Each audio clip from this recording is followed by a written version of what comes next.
going to show you a little pattern today called a LoveBug. This has been one of my go-to patterns when fishing on small stuff for a number of years now, but I also use it as a searching pattern. A lot of times I'll hang this below a dry dropper setup. It's pretty small. Usually you fish this in size 16, 18s, and 20s, so it's a nice small dropper. Doesn't really, you can use a pretty small dry fly to keep it, it's not going to sink it. And I made some modifications from the original pattern in terms of the body materials. The original pattern called for a stripped grizzly hackle quill for the body, one of the ribs, that combined with wire. I've gone to just using 2 colors of ultra wire instead. Found that every bit as effective. So for the materials we're going to use, the hook, I'm going to use a 2457 TMC. You could use an 1120 Daiichi. You can use a gold bead. I also use like a pearl glass caddis bead. Today I'm going to tie this fly in a little bit size 14, a little bigger than usually I'd fish it, although that's not too big to tie this pattern in. For the body, we're going to have thread in combination with a couple different colors of ultra wire. Should mention that one I'm going to use is a small white, and then the other one I'm going to use is an extra small gold. I like the variation in size. I feel like it adds a little bit more segmentation to the fly and sort of mimics that size difference in the hackle quill and the rib like the original pattern has, but the ultra wire is just a lot easier to use. For the thorax, I'm going to use some muskrat belly. You can use a lot of different things. You could use mole or beaver or natural fiber like that, or you could use a gray superfine. Just don't want a really coarse doving filled with a lot of guard hairs and spikes, spiky stuff. We can just clean this out and use that real fine gray material. And then just a grouse feather for this little emergent wing bud that's sticking out there. But it's a really cool little fly, so let's get started.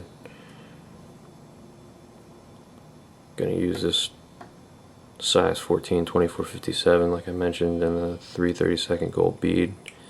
Start my thread onto the hook, trim off the tag end. Now I'll take a little piece of pearl crystal flash. I'll tie it in up here in an effort to keep the underbody nice and smooth, and I wrap this back. Anytime that I feel like my thread is getting too bulky, I'll spin it counterclockwise and flatten it out.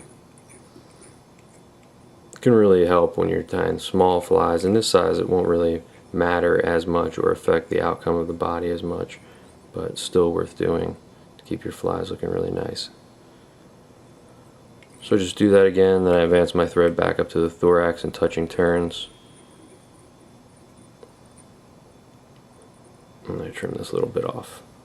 Now I'm going to take that extra small gold and that small white ultra wire.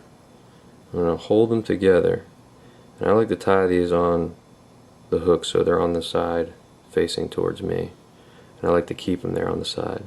Put them right here up, start them right here in the thorax area, and I wrap back and touching turns. Like I said, keep my thread nice and flat.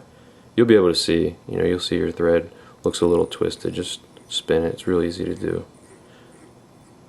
And I wrap these back right to where we stopped with our pearl crystal flash.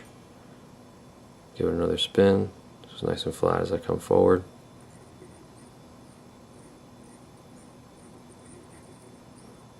This is the sort of gray underbody, but the way we segment this fly, that's going to show through pretty good. I like to wrap the white first. That first wrap comes over that extra small gold. It just adds a little bit of security, I think. But I make some pretty wide ribs here, because I want the underbody to show, and I also want to have some space for my gold rib as well. So I just space those out nice and even. Take my time. Pull it up. When I get to the thorax area, a couple wraps over it.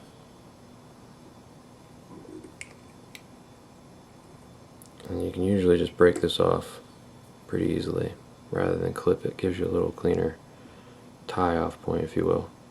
Then I take my extra small gold and I go right up in between all those white ribs. But you can see how all three of those materials are combining to make that body. Didn't really cover, I didn't, wrap the wire so tight together that you can't see that thread underbody. Again, just helicopter that around. It should come off pretty easy. I do a little bit of thread up here just to cover up. When you break your wire off, usually you got a pretty smooth transition there, or you don't have a big sharp point or anything sticking out, but I still cover up just to make sure. Then I'm going to take some of my muskrat belly, make sure I don't have any guard hairs in there, sort of tweak them out if I do. Take this and put it on the thread, spin my dubbing onto my thread counterclockwise. And I start back here, I sort of build up the back part of the thorax. Right there, probably got enough, so I'm going to pull some of that off. So I want to tie in my little grouse feather fibers and just do a tad more dubbing, so I don't want it to get too bulky right now. So just take my grouse feather, I sort of stroke these fibers down so they stand away from the stem, and that also evens up the tips, which is really what I'm trying to do when I do that. I just grab hold of them and I pull them off.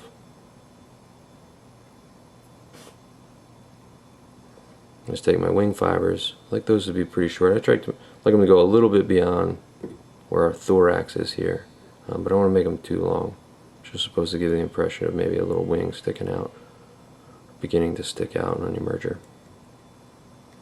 Tie that behind the bead. If it's a little long, I just pull it.